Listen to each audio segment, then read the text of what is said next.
C'est un honneur pour moi d'être invitée ici. Je remercie le bureau de l'UNESCO, l'IECD, spécialement Madame Shirley Choppy qui m'a fait l'honneur de m'inviter pour partager mes constats avec vous. Je remercie aussi tous les Seychellois et Seychelloises que j'ai rencontrés, tellement chaleureux, souriants et avec cette sérénité qui fait du bien après le stress des Parisiens. Je vais vous parler de quelque chose qui est différent de toutes les présentations que vous avez eues jusqu'à maintenant. Je ne suis pas une spécialiste des données, je suis un médecin de terrain et j'ai travaillé 16 ans en protection maternelle et infantile en France. Et c'est vraiment tous les parents et les enfants que j'ai rencontrés qui m'ont appris tout ce que je sais maintenant et que je vais partager avec vous. Je vais vous parler d'un sujet qui nous concerne tous. C'est l'augmentation, l'envahissement de notre vie quotidienne par les écrans. Depuis ces 12 dernières années, puisqu'il y a 12 ans, il n'y avait pas de smartphone, il n'y avait pas de tablette. Ils envahissent notre quotidien et celui de nos enfants. C'est la première fois que les parents ne peuvent pas utiliser, faire référence à ce qu'ils ont vécu quand eux-mêmes étaient petits avec les écrans, puisque ça n'existait pas, et qu'ils découvrent en même temps que leurs enfants ces outils. La révolution numérique est un défi, on sait tous les bénéfices qu'elle peut nous apporter, et on a vu dans le recueil de données combien c'était important, mais il faut qu'on se pose les questions sur l'impact de tous ces écrans dans la vie des enfants et des bébés. Donc on voit sur cette photo que le papa découvre l'écran en même temps que son bébé. J'ai travaillé donc 16 ans dans une protection maternelle et infantile auprès des enfants de 0 à 5 ans, et c'est des consultations pour les bébés, les parents viennent, et c'est les parents aussi, puisque le bébé fait partie d'une famille. Et je suis aussi médecin des écoles, petite et moyenne section. Et en 16 ans, de plus en plus d'enseignants me demandent de voir d'enfants en difficulté. 35 enfants à voir en 2003, 220 l'année dernière, sur une cohorte de 981 enfants.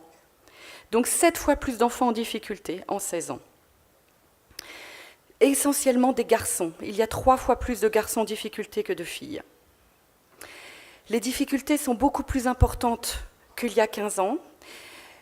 Des enfants qui ne vous regardent, des enfants qui ont des troubles de l'attention. Ils ne peuvent pas rester assis sur leur chaise plus de 2 minutes. Ils ne peuvent pas rester concentrés sur le petit travail de la maîtresse plus de 3 minutes. Si ils ne font pas le travail de l'école, ils ne peuvent pas apprendre, ils ne peuvent pas rentrer dans les apprentissages scolaires. Près d'un enfant sur 2 qui m'est envoyé par les enseignants ne peut pas rester fixé sur une tâche plus de 2 minutes. Mauvais contact visuel. À quel âge un bébé commence à vous regarder dans les yeux? Dès la naissance parfois, mais à 2 mois, si l'enfant va bien, il plonge son regard dans le vôtre. Or, 65% des enfants qui me sont adressés de l'école, donc des 3-4 ans, ne me regardent pas dans les yeux. Agressivité et violence. Près d'un enfant sur 4 qui m'est adressé est agressif et violent. Bien sûr, les enfants ont toujours tapé, mordu, poussé, parce qu'on ne maîtrise pas encore bien le langage à 3 ans. Et les codes sociaux, les intentions.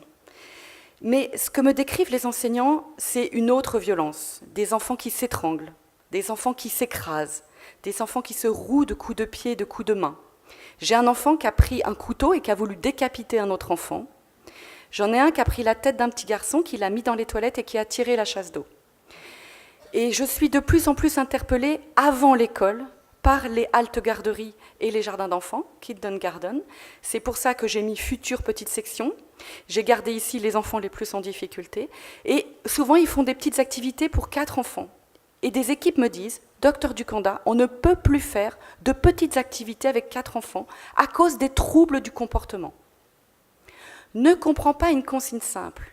43% des enfants qui me sont signalés en difficulté ne comprennent pas une consigne comme « assis-toi »,« donne-moi un crayon »,« va poser tes chaussures ». À quel âge un bébé commence à comprendre des consignes simples? On sait que le bébé comprend avant de parler, ce qui est compliqué pour les parents parce que comme l'enfant ne parle pas, les parents pensent que ce n'est pas la peine de lui parler. Or, l'enfant va développer son langage parce qu'on s'adresse à lui et qu'on lui parle. Donc, à 18 mois, tous les bébés qui vont bien comprennent « enlève tes chaussures »,« assis-toi », etc. Près d'un enfant sur deux qui m'est envoyé en difficulté ne comprend pas, va chercher tes chaussures. Comment cet enfant peut-il comprendre la petite consigne scolaire? Tu prends la gommette jaune, tu la mets derrière le cube, etc. C'est pas possible. L'institutrice pourra être la meilleure institutrice du monde. Les programmes de maternelle les meilleurs du monde. Cet enfant ne pourra pas rentrer dans les apprentissages scolaires. Il n'a pas acquis les compétences. Il n'a pas acquis le niveau d'un enfant de 3 ans. Il ne pourra pas apprendre et travailler les consignes scolaires. Ne réagis pas à son prénom. Plus d'un enfant sur 4 de 4 ans, 3 ans, ne tourne pas la tête quand je l'appelle. À quel âge un bébé est censé tourner la tête quand vous l'appelez? Ça commence vers 5-6 mois, mais à 9 mois, si l'enfant va bien, si l'enfant entend bien, il doit réagir à son prénom. Et il y a énormément d'enfants, de plus en plus, qui ne réagissent pas à leur prénom. Troubles graves de la relation et de la communication. Près de 2 enfants par classe sont dans leur bulle. On dit une coquille vide, coupés complètement de la relation. S'ils se sont fait mal, ils ne vont pas aller voir l'adulte pour qu'on puisse les aider. S'il a un joli dessin, fait quelque chose de bien, il ne va pas aller montrer à son papa et sa maman. C'est comme si on n'existait pas, il n'y en a pas d'interaction, pas de communication. Quand j'ai commencé à travailler en PMI, il y en avait 1 par école, et maintenant il y en a 2 par classe. Et puis je demande aux parents, mais qu'est-ce que fait votre enfant chez vous? À quoi il joue? Qu'est-ce qu'il aime faire? Et de plus en plus de parents qui m'amènent leurs enfants en difficulté me disent « mais ce qu'il adore faire, c'est jouer avec mon téléphone ». Et la tablette qu'on lui a achetée à Noël, il adore les petits jeux éducatifs et il compte jusqu'à 100. Et les petits dessins animés qu'on a acheté le bouquet sur la télévision exprès pour lui, la chaîne Netflix Poyoko, 0-3 ans, et il adore ces petits dessins animés qu'il me réclame en boucle et en boucle. Et je me rends compte que 90 à 98% des enfants que je vois en difficulté sont surexposés aux écrans depuis 4-5 ans. Il n'y a aucune échelle officielle de la surexposition aux écrans, car ce phénomène est inédit et trop récent pour qu'il y ait eu des données par rapport à ça. Mais nous considérons qu'à partir de 4 heures d'écran par jour, ou bien si la télé est allumée toute la journée en arrière-plan dans la même pièce que l'enfant, que c'est une surexposition aux écrans. Il est évident que s'il regarde Choupi 15 minutes, et qu'il a une bonne stimulation par ailleurs, l'enfant ne va pas développer de troubles. Ça ne veut pas dire qu'à 1 heure, 2 heures, il n'y a pas de problème. On a beaucoup d'études qui montrent qu'à partir d'1 heure d'écran pour les petits, il y a déjà des troubles du langage. Et puis, quand les familles parviennent à arrêter les écrans, ce qui est extrêmement difficile, 23% des parents que j'ai eus ont réussi à arrêter les écrans, 70% du temps, l'enfant progresse en 1 mois, 2 mois de façon spectaculaire. Celui qui ne parlait pas, il se met à parler. Celui qui est dans sa bulle, il s'ouvre au monde. Celui qui était agressif, l'agressivité en 1 semaine. Vous coupez les écrans et en 1 semaine, s'il n'y a pas d'autre cause bien sûr, l'enfant est calme et serein. Et à l'inverse, les parents qui n'arrivent pas du tout à arrêter les écrans, je ne voyais pas de progrès. Alors ici, vous avez les données de la France entière, du ministère de l'Éducation nationale. Ça recueille les motifs de handicap pour l'enfant. Et on se rend compte que, donc c'est l'évolution de 2010 à 2018, on se rend compte que maintenant, les troubles qui motivent un dossier de handicap en France, ce ne sont plus des problèmes physiques. Les troubles auditifs, l'enfant qui n'entend pas bien. Les troubles visuels, l'enfant qui ne voit pas bien. Troubles viscéraux, une malformation par exemple. Troubles moteurs, un enfant handicapé qui ne marche pas, un myopathe, un enfant qui a fait une AVC. Ça représente très peu d'enfants handicapés. Mais la majorité des handicaps aujourd'hui, ce sont des troubles intellectuels et cognitifs. Colonne de gauche. L'enfant qui ne comprend pas, va chercher tes chaussures à 4 ans, il est là. Trouble du psychisme, celui qui est enfermé dans sa bulle, aucune communication n'est possible, ou un trouble du comportement, une agressivité, il est là. Trouble du langage et de la parole, on a de plus en plus d'enfants qui ne parlent pas du tout à 3-4 ans, ou qui sont en retard de langage, ou bien des langages inadaptés, plaqués, je vais vous expliquer tout à l'heure. Non seulement ce sont surtout des troubles mentaux, retard de développement, troubles du comportement, mais en plus, vous voyez qu'ils sont en augmentation très importante, alors qu'on n'a pas plus de troubles physiques. On a des chiffres du Colorado aux États-Unis qui sont exactement superposables à cela. Alors, une étude américaine a fait une enquête auprès des parents en demandant aux parents « mais pourquoi utilisez-vous les écrans avec vos petits-enfants à la maison ?» Et les parents répondent « 73%, ça nous permet de faire nos tâches ménagères. » Et oui, quand on est parent, on a beaucoup de choses à faire et on cherche toujours à occuper nos enfants. Et les écrans occupent très bien les enfants. 65% du temps, ça calme l'enfant. C'est toujours difficile, un enfant qui pleure, qui chouine, on est fatigué, on voudrait qu'il se sente bien, ça calme l'enfant. 29% du temps, ça aide l'enfant à s'endormir. En France, on a 20% d'enfants qui s'endorment avec un écran et avec un casque sur les oreilles. 33% du temps, les parents les utilisent pour faire manger les enfants. Cela, c'est moi qui l'ai rajouté, To Please Them. Les enfants adorent ça. On a tous, parents, envie de faire plaisir à nos enfants. La récompense. Ils aiment tellement les écrans qu'on leur dit « Si tu manges, tu auras un dessin animé. Si tu fais tes devoirs, tu pourras jouer un petit peu à la tablette. Si tu t'habilles, tu pourras regarder Choupi. » 53% des parents y voient un intérêt éducatif. Ça, c'est extrêmement important. Moins la télévision, les écrans passifs, mais les écrans qu'on dit actifs, interactifs, téléphone mobile et tablette, ont une idée qu'il y a une valeur éducative et qu'en plus l'enfant y participe. Les parents voient ça comme des outils éducatifs modernes indispensables aujourd'hui. Vous voyez, 53%. Et puis 74% des parents pensent que plus tôt leur bébé, plus tôt leur tout petit sera confronté, sera familiarisé aux écrans, et mieux il sera préparé au monde de demain. Puisque le monde de demain, ce sera un monde digital, eh ben je vais préparer mon enfant tout de suite. Et beaucoup de parents pensent que si le petit de moins de 4 ans n'a pas d'écran, il sera défavorisé par rapport aux autres enfants. Et puis, c'est tellement pratique. Les écrans, il n'y a pas besoin de préparation et il n'y a pas besoin de rangement. Et on les a toujours à disposition. On dit maintenant « Hatawad »,« anytime »,« anywhere »,« any device ». Quand on voit ça, on comprend bien pourquoi un parent n'utiliserait pas les écrans pour son petit, ça n'a que des avantages. En France, près d'un parent sur deux donne régulièrement son smartphone à son petit de moins de 3 ans. Et une étude française a montré que 2/3 des moins de 2 ans regardent la télé tous les jours. Donc ce n'est pas un phénomène rare, marginal, c'est massif. On a sur la planète entière de plus en plus de bébés et de tout petits devant les écrans. Alors, on voit bien combien les enfants sont massivement devant les écrans. Alors j'ai cru que j'avais mis une slide, mais elle viendra sûrement après. J'ai le temps d'écran des... Alors attendez, je vais essayer de la trouver, c'est quand même mieux. C'était pas dans ce sens... Je sais pas... Ah voilà. Donc les temps d'écran, il y a de plus en plus d'études, surtout américaines. Et une étude est sortie il y a 5 jours, le 18 février 2019. Elle est américaine et ça montre le temps d'écran des enfants entre 0 et 2 ans et entre 3 et 5 ans et l'évolution entre 1997 et 2014. Alors comme on ne voit rien, j'ai refait le tableau correctement hier. Les enfants de 0 à 2 ans, en 1997, passaient 1h32 par jour devant les écrans. En 2014, 3h05. Vous voyez que le temps d'écran a doublé.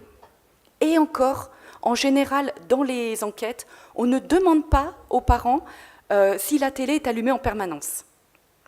Alors, les enfants de 3 à 5 ans, c'est 2h47 par jour d'écran et un petit peu plus en 2014. Et on voit dans cette enquête aussi qu'il y a beaucoup plus d'enfants, de garçons devant les écrans. Et quand les familles ont une moins bonne situation sociale, il y a aussi plus d'écrans. Alors ici, je vous montre rapidement des écrans pour vous montrer que donc, le Transat écran, donc dès tout petit, le Hochet Fisher-Price iPhone, le porte-smartphone biberon pour gagner du temps. Vous avez des tablettes qui sont vendues à partir de 9 mois, alors qu'à 9 mois, le bébé il a d'autres besoins. Vous avez le e-potty, car tous les moments sont bons. Ici, c'est un petit film, mais je vous laisse juste l'image.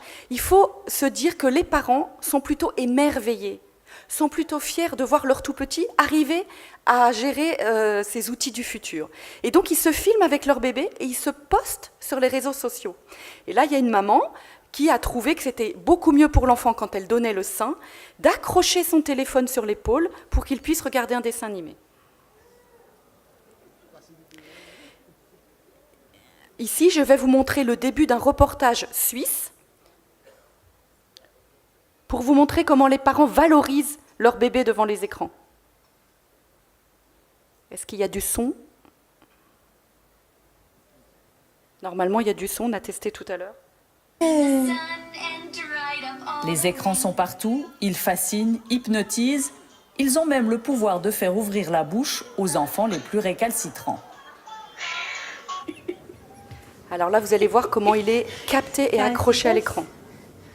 Mais les petits peuvent-ils devenir accros aux écrans ?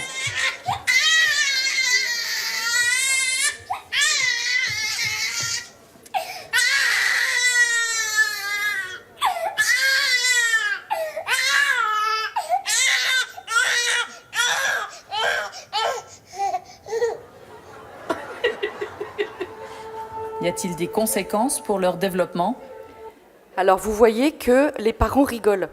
Donc ils ne voient absolument pas que l'enfant est en détresse dans la scène qu'il est en train de vivre. Profusion.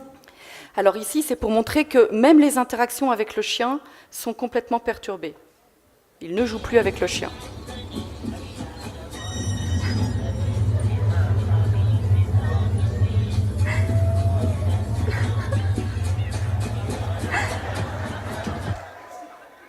Donc vous voyez, ça impacte toute la famille. Quels sont les risques de cette surexposition des tout-petits aux écrans ? Il y a un effet domino.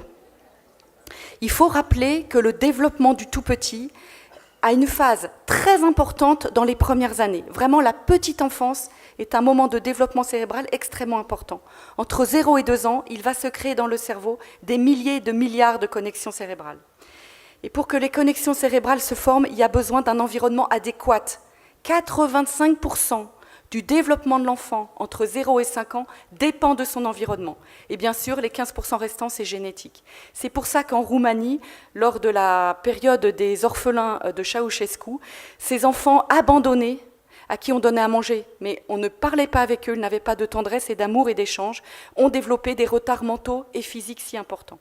Le bébé, il a besoin de créer un accordage primaire avec son papa et sa maman, une relation privilégiée. Le bébé sourit et la maman sourit. Le bébé pleure et le papa dit « Oh, tu pleures, tu as besoin que je te prenne dans mes bras ». On reconnaît l'émotion de l'enfant et on y répond de façon alignée. C'est vraiment extrêmement important. Le bébé est en train de construire son regard. Comment construire le regard quand c'est avec... Il faut être deux pour ça. Il faut avoir son papa, sa maman ou un adulte. C'est impossible qu'il construise le regard humain avec un écran. Donc on comprend bien que quand l'enfant est beaucoup devant l'écran, quand la maman et le papa sont beaucoup devant l'écran, c'est des moments d'échange volés qui empêchent cette relation d'attachement extrêmement importante. Cette relation va favoriser la sécurité affective du bébé, qui va lui permettre ensuite d'explorer le monde. Et le bébé doit explorer le monde en 3 dimensions et avec ses 5 sens pour se développer. S'il n'y a pas les 5 sens, le cerveau du bébé ne peut pas se développer. La vision, l'audition, le goût, l'odorat et le toucher. Et tous ces sens vont envoyer des milliers d'informations au cerveau. C'est chaud, c'est froid, c'est lourd, ça fait mal, ça sent bon, ça sent pas bon. Et ça nourrit le cerveau de connexions cérébrales. Quand le bébé met à la bouche, c'est extrêmement important. La bouche, c'est le premier tapis d'éveil du bébé. C'est mou, c'est dur, c'est froid, c'est rugueux, c'est extrêmement important. Les moments du repas sont non seulement importants au niveau nutritionnel, mais c'est aussi des moments de développement cérébral extrêmement importants, puisque quand on mange, on a les 5 sens qui sont sollicités. La vision, l'audition, le toucher pour ce bébé qui est très heureux d'attraper ses pattes, le goût et les odeurs et le goût, bien sûr. Et puis, quand il est avec sa maman, il y a aussi les 5 sens qui sont sollicités. Maman, elle a une odeur, et c'est pas la même forcément tous les jours. Et puis, il y a le goût, parce qu'on prend le sein, et puis on croque les joues de maman, de papa, etc. On est dans l'échange tactile et du toucher. Donc, c'est un moment d'échange, de nutrition cognitive extrêmement important. Le mouvement est très important. Le bébé, il doit bouger. Et quand le bébé bouge, ça envoie des tonnes d'informations au cerveau qui permettent aussi le développement des connexions cérébrales. Et puis, le bébé, il a besoin de bouger, d'attraper, de manipuler. Il sait que s'il met sa main trop loin, il n'attrapera pas le cube. Il sait que s'il met sa main trop près, il n'attrapera pas le cube. Donc il calcule la bonne distance avec ses yeux et sa main où il va pouvoir attraper le cube. Idem pour l'échelle. Il sait exactement où il doit mettre la main, en tout cas il réfléchit, il travaille à ça pour savoir, pour pouvoir monter à l'échelle. On appelle ça la coordination visuo-manuelle qui permet après tous les apprentissages à l'école avec les mains. le graphisme, la peinture, l'emboîtage, tout ce qu'on peut faire avec ses mains en motricité. Il y a autre chose qui est très important pour l'enfant, c'est de sortir dehors. Et en France, on a de moins en moins d'enfants qui sortent dehors. Les enfants sortent moins dehors que les prisonniers, c'est-à-dire moins d'1 heure par jour. Or, dehors, vous avez une nourriture sensorielle extrêmement plus riche qu'à la maison. Vous avez le vent. Est-ce qu'il est doux? Est-ce qu'il est chaud? Est-ce qu'il a plu? Vous voyez que vous ne sentez pas la même odeur quand il a plu et quand il n'a pas plu. Il y a tous les arbres qui bougent parce qu'il y a du vent. Il y a tous les gens qu'on peut rencontrer dehors. Quand l'enfant marche sur l'herbe, il n'a pas la même sensation que quand il marche sur le sable ou quand il marche sur des cailloux. Ça nourrit son cerveau et ça permet la croissance cérébrale. Alors l'enfant, il a aussi besoin d'autre chose pour que son cerveau se développe. Il a besoin de désorganiser le monde pour le comprendre. Les parents doivent accepter qu'il y ait un petit peu de bazar à la maison. S'il n'y a pas un petit peu de bazar à la maison, l'enfant ne peut pas explorer, il ne peut pas déplacer, regrouper, transporter, trier, transvaser, laisser tomber. Vous savez, ces enfants qui prennent des jouets tout le temps et puis qui les font tomber, et puis nous, inlassablement, on les ramasse et ils recommencent. Il ne fait pas ça pour vous embêter. Il fait ça parce que son cerveau déduit de ses gestes ce qui est en train de passer. Quand j'ouvre mes doigts, que je laisse tomber mon cube, à ce moment-là, ça tombe. Si je laisse tomber un œuf, il casse. C'est toutes ces logiques physiques du monde que l'enfant va apprendre grâce à son exploration du monde réel. C'est extrêmement important. Et puis l'enfant, il a besoin d'apprendre 3 choses très importantes. La frustration, il faut lui dire non. L'effort et l'attente. Comment peut-il supporter l'école si on ne lui a jamais dit non? Alors que l'école, c'est une somme de frustration. Il rentre et il a le droit de jouer un petit peu. À 9h moins le quart, tout le monde doit arrêter de jouer. À 10h, je m'assois devant la maîtresse et je me tais pour l'écouter. À 10h30, on va tous faire pipi ensemble et on doit tous attendre sur le banc que tout le monde ait fini. L'école est une somme de frustration et c'est bien normal pour apprendre à vivre avec les autres et la citoyenneté. On voit tous ces enfants, pour qu'ils ne pleurent pas, on leur donne un écran. Or, l'enfant n'apprend donc pas à se canaliser, à se calmer, à se contenir seul. Et en plus, face à l'écran, il n'est que capté par l'écran et il ne vit pas le moment. Donc, l'enfant ne peut pas apprendre la frustration. Et on a des enfants à l'école qui, dès qu'on dit non, se roulent par terre, crient, hurlent. Et on est des fois obligé de dire au papa et à la maman, il ne doit venir qu'1 heure par jour. Il ne peut pas venir à l'école pour l'instant parce que ce n'est pas possible. Ça met en souffrance l'enfant. Ça met en souffrance les parents à qui tous les soirs on dit « ça s'est encore mal passé, on a dû encore le mettre chez le bureau de la directrice ». Et ça met en souffrance l'enseignant qui n'arrive pas avec cet enfant à mener à bien ses apprentissages. L'effort. L'enfant apprend par l'effort. Ici, il va essayer 10 fois sa tour de cube avant d'y arriver. C'est extrêmement important. Et avec un écran. Imaginons un petit de 2 ans qui fait un jeu de puzzle. Alors déjà, quand un parent vous dit que l'enfant fait des puzzles, l'enfant encastre des cubes ou fait des mémories ou des dessins, demandez-lui si c'est en vrai ou sur tablette, car c'est de plus en plus sur tablette et ça n'a rien à voir. Donc, avec un puzzle réel, l'enfant doit attraper le petit morceau de puzzle collé sur la table avec ses doigts boudinés. C'est extrêmement difficile pour lui. Ensuite, il doit tourner le morceau dans le bon sens. Avec l'écran, il n'a pas à faire ça. Il a juste à effleurer l'écran avec son doigt et à faire juste ce geste-là. Et puis, il dirige le morceau vers le trou et c'est la tablette qui finit le travail en faisant bzz et en plaçant le morceau sur le trou. Alors que dans la vraie vie, l'enfant, il doit placer le petit morceau de façon extrêmement précise dans le puzzle et si ce n'est pas mis de façon extrêmement précise, ça ne rentre pas. Donc il doit bouger un petit peu, adapter, ajuster son geste et appuyer fort. Il fait énormément d'efforts. Quand c'est avec la tablette, il n'y a pas du tout cet effort. 80% du puzzle est fait par la tablette. Ça n'a aucun intérêt pour l'enfant que ce soit la tablette qui fasse 80% du travail. L'année dernière, mon neveu de 5 ans est arrivé chez moi avec le smartphone de sa maman. Et il était en train de faire un magnifique bateau. En quelques secondes, avec l'application, il y avait un magnifique bateau, on voyait bien les détails, le bois, la coque, un joli mât avec des jolis drapeaux, et on voyait la mer, c'était magnifique.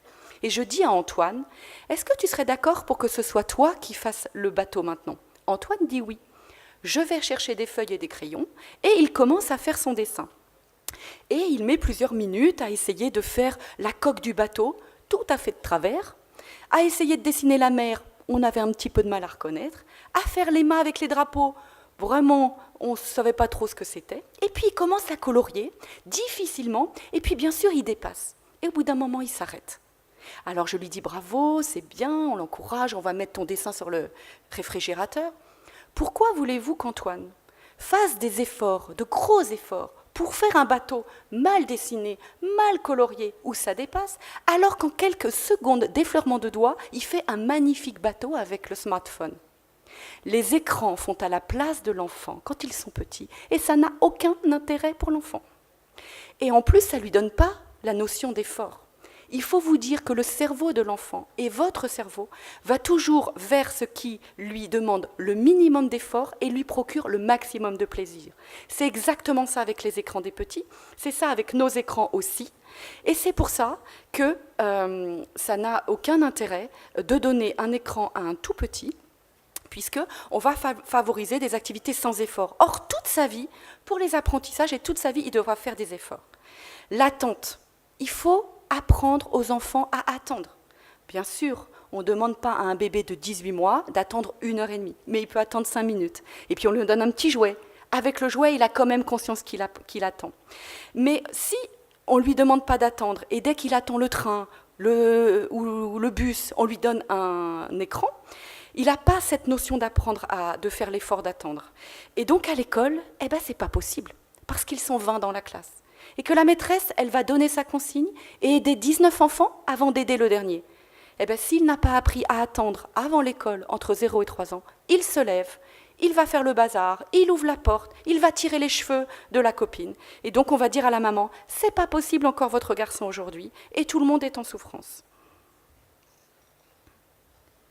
Donc on comprend que le cerveau de l'enfant, pour qu'il grandisse correctement, il doit être relié au corps. Par les 5 sens, comme je vous l'ai expliqué, et par la motricité, tout ce que son corps fait sur le monde et sur les jouets, c'est extrêmement important. Il doit être relié aussi à ses parents, évidemment, pour construire le regard, la communication, et évidemment, ce qui vient après, le langage. Et qu'est-ce qui se passe avec un écran? L'enfant est connecté à l'écran. L'écran n'est pas un jouet comme les autres. Ce n'est pas un jouet. Il émet une lumière directe qui a des conséquences sur le cerveau, en tout cas c'est ce qu'on imagine, et il est complètement capté par le mouvement. Et ça veut dire que le cerveau n'est plus du tout connecté avec son corps, ni avec ses parents, s'il est tout seul sur l'écran. C'est pour ça qu'en France, en tout cas, mais dans de nombreux pays, on utilise les écrans dans les hôpitaux, dans les services pédiatriques, parce que pour éviter que l'enfant ait mal, quand il y a un geste douloureux, pour éviter de mettre des anesthésiants, on le met devant l'écran. Devant l'écran, l'enfant ne sent pas le geste douloureux et on n'a pas besoin de mettre de produits anesthésiants. Alors, je reviens en haut parce que j'ai...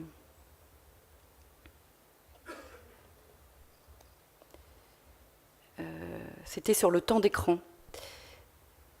Excusez-moi. Voilà. Donc, on voit que les temps d'écran... Pardon. Oui, je vous ai dit que les temps d'écran, donc un enfant de 0 à 2 ans, c'est 3h05 par jour.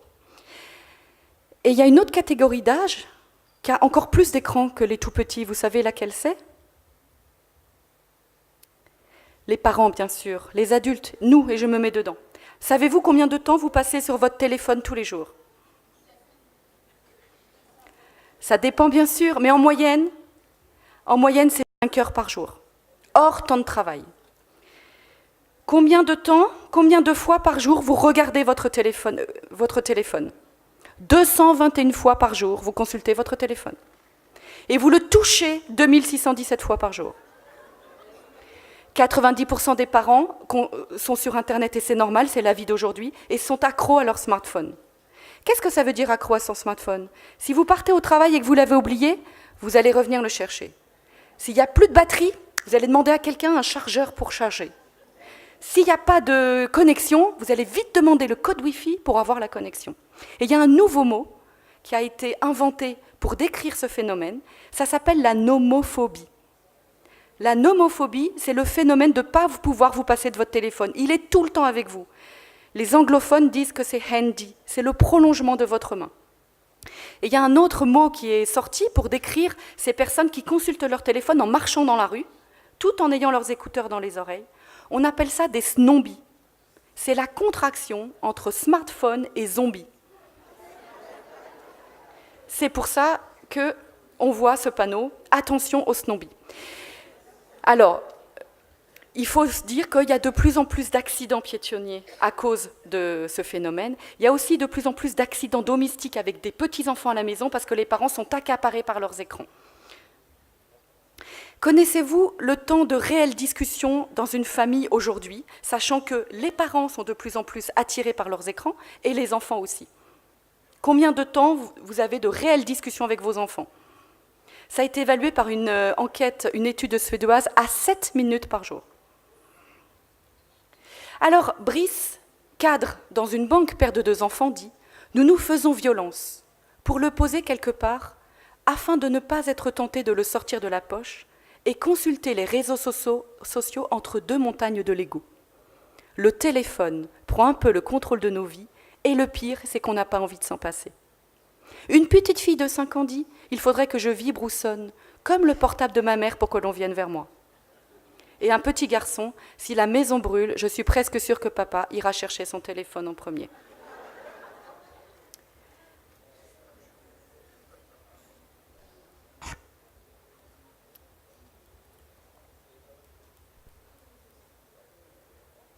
Alors, vous avez une tablette, vous l'avez achetée à votre enfant de 18 mois et vous pensez que votre enfant va apprendre plein de choses puisqu'elle est vendue par le marchand en disant « tablette éducative ». Votre enfant va apprendre en s'éveillant. On a tous envie que notre enfant s'éveille, en s'amusant, va s'éveiller en s'amusant. Alors là, vous voyez une mangue. Vous savez ce que c'est une mangue parce que vous l'avez goûtée, vous l'avez découverte avec vos 5 sens. Vous savez que c'est dans un arbre, donc vous savez que c'est une mangue. Un petit enfant ne peut pas savoir que c'est une mangue. Pour savoir que c'est une mangue, il doit avoir une vraie mangue. Il doit la tenir dans la main. Il fait le tour de la mangue et il sait que la forme est arrondie. Il touche avec ses doigts et il sait qu'elle est lisse. Elle a un poids de mangue et si je la laisse tomber, elle tombe et elle roule ou elle s'écrase par terre. Et puis elle a une odeur de mangue et un goût de mangue. Avec ce dessin, l'enfant ne pourra jamais apprendre que c'est une mangue et en plus, elle a des yeux et elle parle. À côté, vous pensez que votre enfant va apprendre à compter avec les écrans. Mais qu'est-ce qui se passe? La tablette montre un bâton et dit « 1 » et l'enfant répète « 1 ». Puis la tablette montre le zigzag et dit « 2 » et l'enfant répond « 2 ». Puis la tablette montre le ressort et la tablette dit « 3 » et l'enfant répète « 3 ». Et j'ai des enfants comme ça qui comptent jusqu'à 50. Mais si je leur dis « donne-moi 2 cubes », ils sont incapables de me donner 2 cubes parce qu'ils n'ont pas compris ce que c'était que l'entité 2. Parce qu'ils ont, par réflexe, associé une image à un son. Quand je vois le zigzag, je dis 2, quand je vois le bâton, je dis 1, mais ils ne comprennent pas l'entité 2. Et en plus, ils ne l'ont pas mis à la bouche, manipulé, joué avec, pour bien comprendre qu'il y avait 2 entités. Idem pour le sable ou la mer. Aucun enfant ne peut découvrir le sable sur un écran. Parce que le sable, vous l'avez découvert avec vos 5 sens et vous savez que c'est du sable. Quand vous voyez l'image, vous savez que c'est doux, vous savez que c'est chaud, vous savez que ça vous glisse entre les doigts, que quand il est mouillé, c'est différent, pareil pour l'eau, toutes ces sensations. Donc l'enfant ne peut pas apprendre avec un écran quand il est petit. Le monde réel est extrêmement plus riche d'apprentissage pour l'enfant que le monde sur écran. Or, les vendeurs d'écran essayent de dire le contraire aux parents. Alors on a, en 8 ans en France, 94% d'augmentation de retard du langage. Qu'est-ce qui se passe à 18 mois dans le cerveau de l'enfant? Le cerveau a créé des milliards de connexions cérébrales, des bonnes et des mauvaises. J'ai oublié quelque chose. Il y a aussi quelque chose qu'on voit, c'est des enfants qui ont des comportements inadaptés. Ils ne jouent pas avec les autres. Ils font des gestes comme ça, comme un oiseau, ou bien ils font ça avec leurs mains. Au lieu de jouer avec une petite voiture en faisant vroom, vroom, vroom, la petite voiture est sur la route, ils retournent la voiture et font rouler les roues comme ça. C'est aussi des enfants qui peuvent rester devant une vitre ou devant un miroir pendant 1 heure. Et donc, on voit qu'ils ont des gestes adaptés. Et l'hypothèse vient du docteur Pédespan, en France, qui dit que la stimulation du cerveau par ces flashs lumineux et sonores, beaucoup plus importants que dans la vie réelle, provoquerait probablement la fabrication de mauvaises connexions cérébrales avec des réseaux aberrants. Ce qui expliquerait qu'on voit des enfants qui ont des troubles particuliers du comportement. Qu'est-ce qui se passe à 18 mois? Le cerveau va supprimer, il a créé des milliards de connexions cérébrales et il va en supprimer. Il va supprimer celles qui sont peu utilisées. Parce que le cerveau se dit, si elles sont peu utilisées, c'est qu'il n'en a pas besoin. Donc s'il est 4 heures par jour devant un écran, avec des connexions cérébrales aberrantes, et puis qu'il a uniquement 1 heure de vraies discussions avec papa, maman, d'échanges affectifs, de manipulation de jouets, eh ben le cerveau va supprimer toutes les bonnes connexions cérébrales et laisser les mauvaises. Et j'ai beaucoup de parents qui me disent, jusqu'à 1 an, 18 mois, mon enfant s'était développé normalement. Il nous regardait, il répondait à son prénom, il jouait avec les autres. Et il commençait à dire papa, maman, et à 18 mois, il ne nous regarde plus, il est dans sa bulle et il ne comprend plus. Ça donne quoi? En France, on fait pour les enfants de 4 ans, et donc je faisais ça pendant 16 ans, dans les écoles, un test du langage. Le test constitue à ce que je dise à l'enfant, tu vois là, l'enfant il est sur sa maison, et je lui montre la première image. Et tu vois l'image d'à côté là, il est où le chien? J'ai dit l'enfant au lieu du chien, je crois. Donc le chien il est sur sa maison, et là il est où le chien? L'enfant qui parle bien me dit, il est dans sa maison. Et là il est où le chien? Il est à côté de sa maison. Et là il est où? Devant, derrière et dessous. Cet enfant il a tout bon au test et il parle bien. J'ai des enfants, quand je leur dis, tu vois le chien il est là, sur sa maison, et là il est où? L'enfant me répond, il est là. Et sur l'autre image, il est où? Il est là. Et là, il est là. Et là, il est où? Il est là, il est là. Cet enfant, il a 0 au test. Et pourtant, il ne m'inquiète absolument pas. Parce qu'il m'a regardé quand j'ai parlé. Il a attendu que j'ai fini de parler pour répondre. Et il a compris ma question. Parce que où est le chien? Il est là. Il répond de façon adaptée. Et en plus, il fait une phrase à bon escient. Mais j'ai des enfants, quand je dis, tu vois, le chien, là, il est sur sa maison, et là, il est où? Qui ne me regardent pas, qui n'attendent pas que j'ai fini de parler, et qui disent 1, 2, 3, 4, 5, 6, parce que c'est les chiffres qu'ils voient. Ils ont tellement répété les petits chiffres après la tablette, ou après le petit smartphone de maman, que quand ils voient 1, ils disent 1, quand ils voient 2, ils disent 2, alors que c'est absolument pas ça que je pose comme question. Donc cet enfant est obsédé par les chiffres parce qu'il les voit souvent sur l'écran et il ne peut absolument pas apprendre à l'école, ni apprendre à parler. Après, j'ai des questions. Donc on voit que ces 2 petits enfants qui se préparent pour aller à l'école, et il y a les chaussures du petit garçon, les chaussures de la petite fille. Et donc je dis à l'enfant, à qui sont les chaussures? L'enfant qui parle bien me dit, au garçon. Et puis j'ai des enfants, quand je dis, à qui sont les chaussures, qui ne parlent pas du tout, mais qui me montrent l'enfant avec leurs doigts. Et que fait la petite fille? Cet enfant, il a 0 au test. Il ne parle pas du tout, il n'y a aucun mot. Il aura besoin de rééducation d'orthophonie, peut-être qu'on arrête les écrans, mais avec l'école, il va enrichir son vocabulaire. C'est comme le petit chien tout à l'heure, il est là, il va enrichir son vocabulaire avec l'école, et je ne suis pas trop inquiète. Mais j'ai des enfants, quand je dis à qui sont les chaussures, qui me répondent bleu. Et que fait la petite fille? Jaune. Et combien il y a d'enfants sur le dessin? Rouge. Parce qu'ils ont tellement regardé les petites vidéos sur YouTube où ils apprennent les couleurs. Si vous allez sur YouTube et vous mettez Colosse, vous avez des millions et des millions de vues en 2 mois. Des milliers d'enfants bébés sont sur ces applications parce que les parents pensent qu'il apprend les couleurs. Donc, cet enfant, il n'a pas compris. Il ne peut pas apprendre à l'école. J'avais un petit garçon qu'on m'a demandé de voir parce qu'il était en difficulté à l'école. Il rentre avec son papa dans le cabinet. Je lui dis bonjour, il me répond bleu. Je lui dis assis-toi, il me répond rouge. Comment tu t'appelles? Vert, etc. Et sur le bureau, j'avais des jouets de couleurs et le papa lui faisait dire toutes les couleurs. C'est quelle couleur? Jaune. Il ne se trompait pas, hein. C'est quelle couleur? Bleu. Et dis au docteur, c'est quelle couleur? Vert. Regardez docteur, il connaît toutes ces couleurs. Et j'ai dit au papa, je vais vous demander un truc pour la prochaine fois. Vous allez arrêter de lui apprendre les couleurs. Et je lui ai expliqué bien sûr pourquoi je disais ça. Et j'ai revu ce petit garçon 1 mois après. La maîtresse, je l'appelle, parce que j'appelle toujours la maîtresse déjà pour savoir s'il y a eu un changement ou pas. Et elle me dit, merci docteur Ducanda. Parce que ce petit garçon, il a arrêté de dire les couleurs tout le temps. Et en plus maintenant, il n'a pas encore récupéré le langage des autres, mais il peut comprendre et il peut faire le petit travail de l'école. On a des enfants qui parlent en écolalie. Ça donne ça. À qui sont les chaussures? L'enfant répond, à qui sont les chaussures? Que fait la petite fille? Que fait la petite fille? Comment tu t'appelles? Comment tu t'appelles? Et les parents sont persuadés que l'enfant parle, Si je demande, il fait des phrases, il parle? Oui, docteur, il fait des phrases. Mais parler, ce n'est pas répéter. Parler, c'est utiliser les mots, les combiner, utiliser les phrases à bon escient. On a des enfants qui font de l'écolalie du dernier mot. À qui sont les chaussures? Chaussures. Combien il y a d'enfants sur le dessin? Dessin. Comment tu t'appelles? T'appelles. Et il y a une question en bas, en noir. Est-ce que tu aimes mieux le chocolat ou les sucettes? Les enfants me disent les sucettes. Je ne sais pas si c'est de l'écolalie du dernier mot ou s'il a bien compris ma question.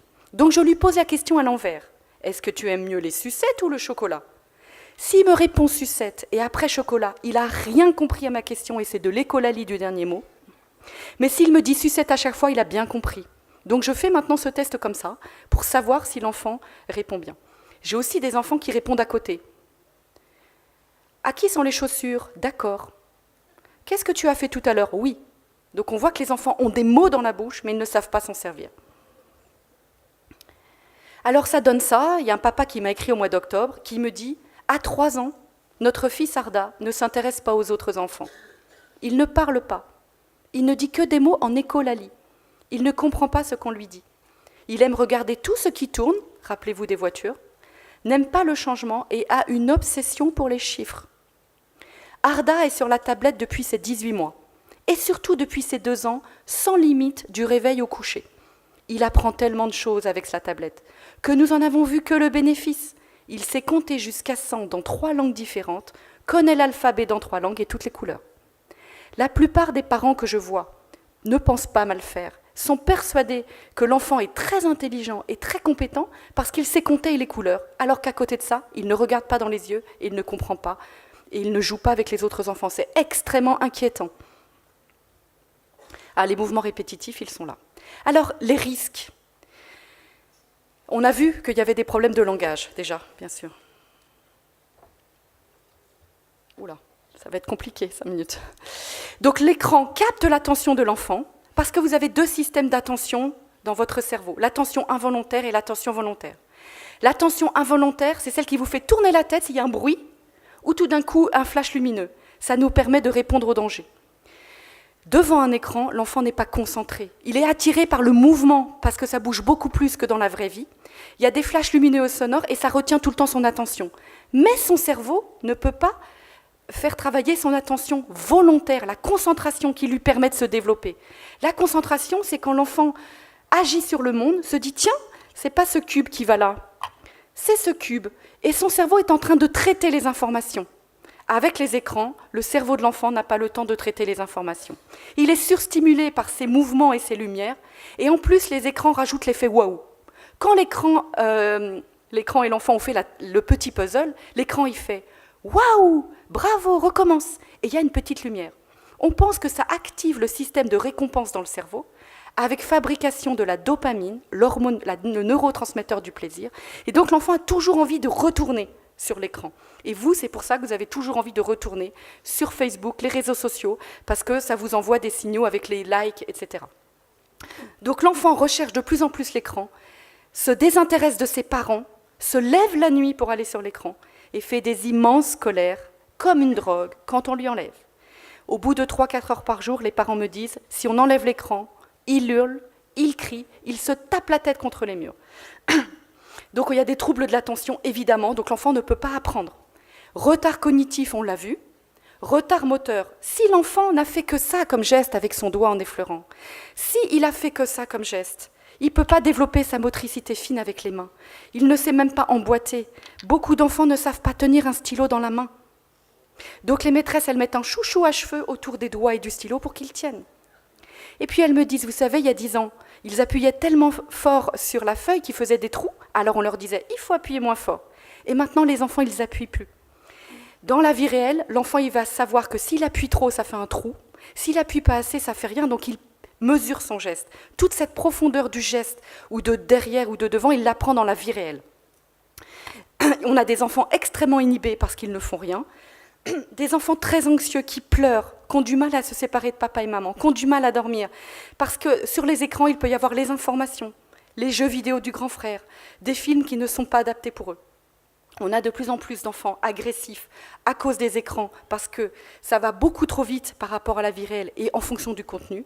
Et puis des attitudes sexualisées, puisqu'il y a des enfants qui, avec leur téléphone, ont accès à des sites pornographiques ou sexualisés. Et il peut y avoir le petit de 2 ans qui regarde avec son frère. Donc l'enfant qui a une conduite sexualisée n'est pas forcément un enfant qui a subi des abus sexuels, ça peut être un enfant qui est exposé aux images. Et en France, en tout cas, on a de plus en plus de cas. Des enfants de 3 ans qui font des fellations à d'autres enfants pendant la sieste, ou des petits garçons qui font des attouchements avec des petites filles. Donc il faut se poser la question des écrans. Un dessin d'un enfant peu exposé aux écrans, le dessin d'un enfant très exposé. Alors le repas. Beaucoup de parents utilisent les écrans pour que l'enfant mange.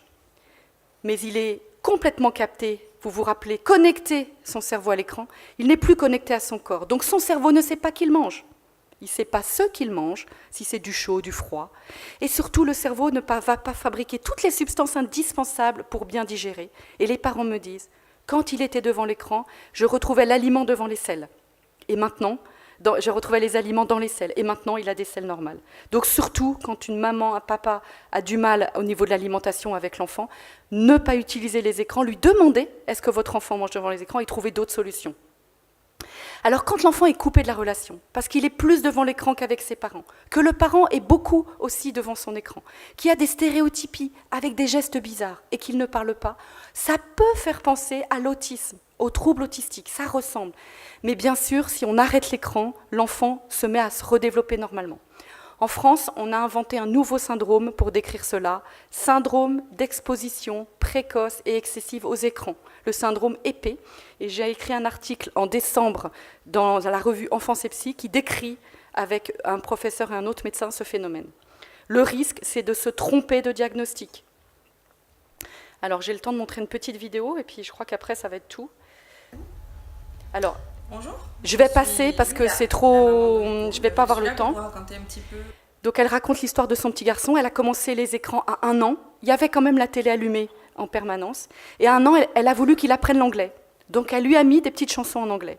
Et puis elle s'est rendue compte que son enfant, il parlait pas. Son enfant ne parlait pas, ne la regardait pas, ne faisait pas de câlins, ne jouait pas avec les autres, était complètement isolé. Alors elle a consulté de nombreux médecins qui lui ont dit que sûrement son fils avait des troubles autistiques, en tout cas qu'il était en difficulté. Et puis, elle a vu ma vidéo que j'ai donc mise sur Internet le 1er mars 2017, et voilà ce qu'elle a fait. Alors. C'était plusieurs fois mis sur la table, on s'inquiète. Sur le métier. Oui, non, c'est pas ça, pardon. Elle n'a pas vu ma vidéo à ce moment-là. Elle a consulté des médecins, des psychomotriciens. Et vous allez voir Hugo chez la psychomotricienne à 2 ans, 9 mois, avec 4 heures d'écran par jour et la télé allumée en permanence. Maman va utiliser l'autre main, d'accord? Non, c'est l'autre main qui va venir, regarde. Et si tu ne regardes pas, ça va pas. Regarde. Alors, excusez-moi, c'est à ce moment-là qu'il ne faut pas filmer. J'ai oublié de le dire. Excusez-moi, monsieur le caméraman, j'ai oublié de vous prévenir. Donc, il ne faut ni filmer ni photographier parce que j'ai promis à la maman. Bonjour, je Pardon, suis Julia. Excusez-moi. C'est l'autre main qui va venir, regarde. Attends un petit peu. Donc, je passe parce que j'ai pas le temps.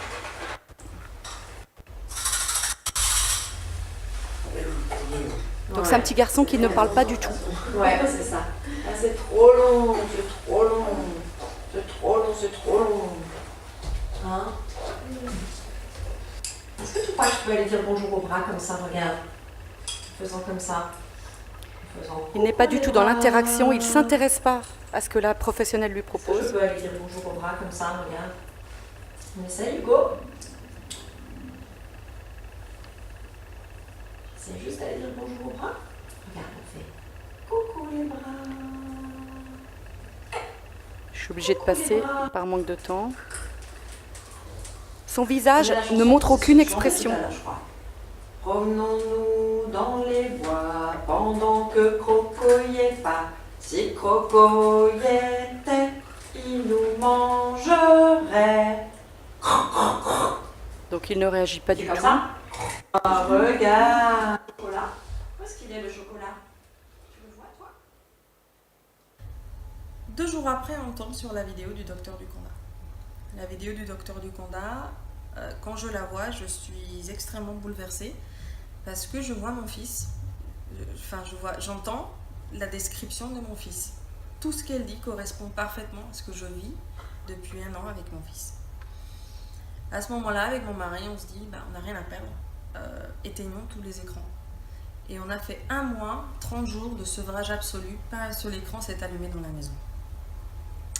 1 semaine après, Hugo commençait déjà à se réveiller. 2 semaines après, c'était encore mieux. 3 semaines après, c'était encore mieux. Et 1 mois après, Hugo parlait.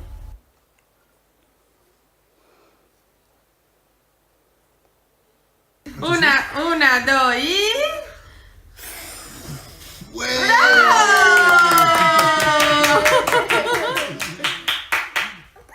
On entend que... Alors encore, vas-y. Encore.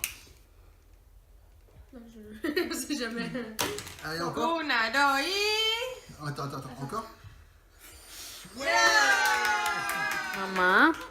Mamá, Sí, mamá. ¿qué? Bebé. ¿Te da? Papá. Y el niño. ¿Qué? Sí. La maman parle Choupi. espagnol parce qu'elle est espagnole. Pepe, Pepe. bebé, ¿qué? ¿Qué es esto? Papá, Balón. ¿Y esto qué es? avá, Avión. ¿Y este? tete. Teddy. Muy bien. No. No. Se pasa. No se hace eso, mi amor. ¿Y esto qué es?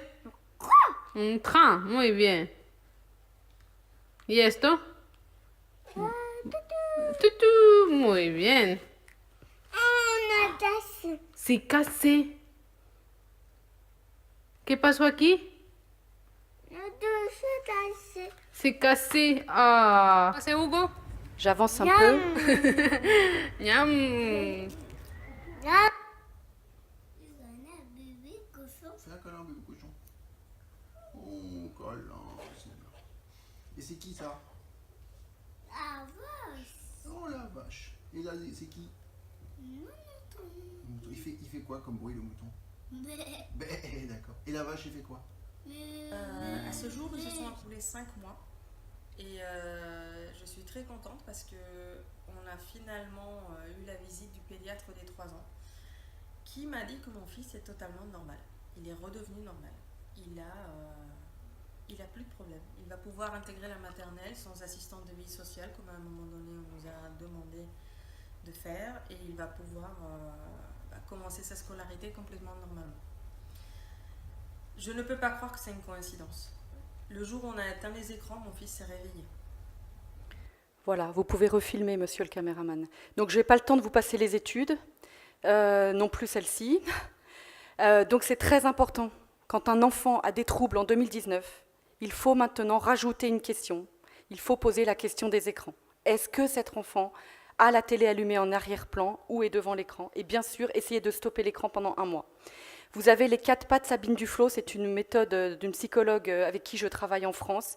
Elle propose, quel que soit le nombre d'enfants et l'âge dans la famille, pas d'écran le matin avant l'école ou le jardin d'enfants, pas d'écran à table, pas d'écran avant de se coucher et pas d'écran dans la chambre de l'enfant.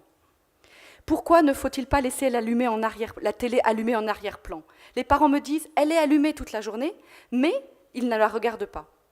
Parce que l'enfant, il est en train de faire ses petites manipulations de cubes et son cerveau est en train de traiter les informations. C'est pas le bleu que Joël doit mettre là, c'est le rouge.